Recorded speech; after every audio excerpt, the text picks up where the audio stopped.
जयंत चौधरी का सपा से हुआ मोह भंग, समाजवादी पार्टी को लगने जा रहा बड़ा झटका। बातचीत अंतिम दौर में। लोकसभा चुनाव से पहले उत्तर प्रदेश की राजनीति में सियासी पारा दिन ब दिन बढ़ता जा रहा है। आए दिन नए नए समीकरण बनते और बिगड़ते दिख रहे हैं। यही वजह है कि सभी राजनीतिक पार्टियां हर एक कदम फूंक फूंक कर रख रही हैं।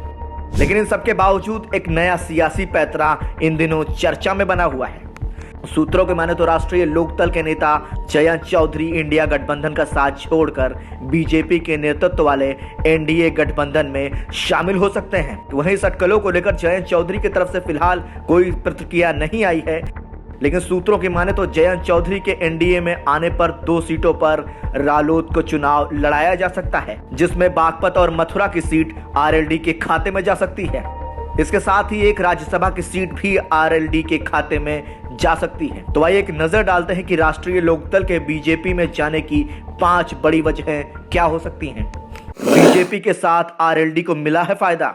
साल 2002 का यूपी विधानसभा चुनाव आरएलडी ने बीजेपी के साथ मिलकर लड़ा था, जिसमें उसके 14 विधायक जीते थे। वहीं 2009 के लोकसभा चुनाव में भी आरएलडी ने बीजेपी के साथ ही मिलकर चुनाव लड़ा, जिसमें बीजेपी गठबंधन के साथ रालोद के 5 सांसद जीते थे। मतलब साफ है कि आरएलडी भाजपा के साथ जाती है तो उसके लिए फायदे का सौदा साबित हो सकता है। सपा के साथ पसंद की सीटें ना मिलना। आरएलडी की नाराजगी की एक बड़ी वजह मनचाही सीटों का ना मिलना भी बताया जा रहा है। सूत्रों की माने तो आरएलडी ने कैराना लोकसभा सीट की मांग की थी, लेकिन वह सीट नहीं मिली, जिसको लेकर आरएलडी विधायक अशरफ अली ने विरोध भी जताया था। लोकसभा में खाता खोलने की चुनौती। राष्ट्रीय लोकदल पिछले 2 चुनावों में एक भी लोकसभा सीट नहीं जीत पाई है। अब बीजेपी के साथ जाने से रालोद की लोकसभा सीट पर जीत दर्ज हो सकती है, क्योंकि रालोद को बीजेपी के जाट वोट बैंक से भी फायदा मिल सकता है। मंत्रिमंडल में मिलेगी हिस्सेदारी। वहीं बीजेपी के साथ मिलकर चुनाव लड़ने पर आरएलडी को केंद्र और यूपी के मंत्रिमंडल में भी जगह मिलने की संभावना है। इसके साथ ही पार्टी और कार्यकर्ताओं में नई ऊर्जा भी आएगी, जिसको लेकर पार्टी कैडर को मजबूती मिल सकती है। अजीत चौधरी के बाद पहला चुनाव। लोकसभा चुनाव 2024 अजीत चौधरी की विरासत बचाने के लिए बड़ी चुनौती वाला चुनाव साबित होने वाला है, क्योंकि यह चुनाव चौधरी अजीत सिंह के निधन के बाद पहला लोकसभा चुनाव है। इस चुनाव में रालोद की जीत बहुत जरूरी मानी जा रही है। इस समय आरएलडी का वोट बैंक कम होता जा रहा है और इस चुनाव में अगर जीत मिलती है तो कार्यकर्ताओं में जोश और ऊर्जा भर जाएगी। लोकसभा चुनाव में रालोद का प्रदर्शन।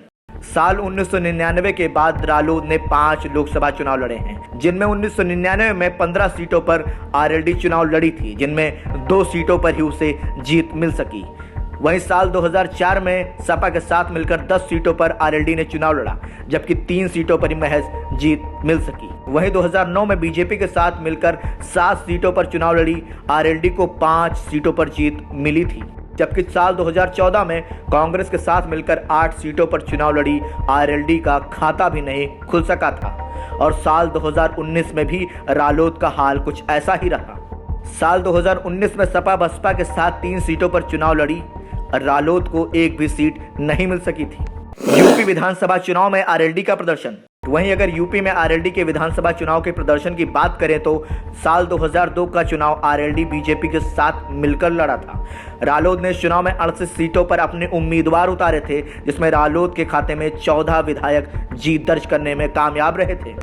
साल 2007 के चुनाव में रालोद 254 सीटों पर चुनाव लड़ी, जिनमें महज 10 सीटों पर ही पार्टी को जीत मिल सकी थी। वहीं 2012 की बात करें तो रालोद कांग्रेस के साथ मिलकर चुनाव लड़ी थी। 46 सीटों पर रालोद ने अपने उम्मीदवार उतारे थे, जिनमें रालोद को सिर्फ 9 सीटों पर ही जीत मिल सकी थी। जबकि साल 2017 में रालोद 277 सीटों पर चुनाव लड़ी, जिनमें महज 1 सीट पर ही उसे जीत नसीब हुई थी। इसके साथ ही साल 2022 का चुनाव आरएलडी ने एसपी के साथ यानी समाजवादी पार्टी के साथ मिलकर लड़ा था, जिसमें रालोद ने 33 सीटों पर अपने उम्मीदवार उतारे थे, जिन्हें 8 सीटों पर ही जीत मिल सकी थी। लेकिन अब आगे की सियासत किस करवट बैठती है, ये तो आगे आने वाला वक्त ही तय करेगा। ब्यूरो रिपोर्ट, संदेश वाहक, लखनऊ।